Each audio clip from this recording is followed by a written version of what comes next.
Depuis un mois, on travaille sur un dossier où nous avons recensé toutes les victimes blessées et décédées depuis le début du mouvement des Gilets jaunes. Donc ce dossier, on a la chance aujourd'hui d'être reçu par un officiel de l'ONU et nous allons le remettre ce dossier afin qu'il l'étudie et qu'il fasse cesser auprès de notre gouvernement français toutes ces formes de violence. On vient ici demander une aide à l'Organisation des Nations Unies au travers de ce dossier. Quand vous avez des personnes, des citoyens français qui se retrouvent avec des yeux en moins, des mains arrachées, des fractures ouvertes, des crânes fendus, il faut faire stopper tout ça et c'est cette demande que nous venons faire ici aux Nations Unies.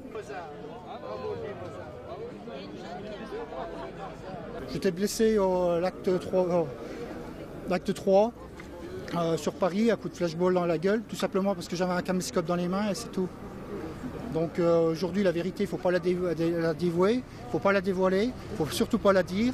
Tout ce qu'on nous répond, on te crève un œil, on t'arrache un bras, on te tabasse dessus.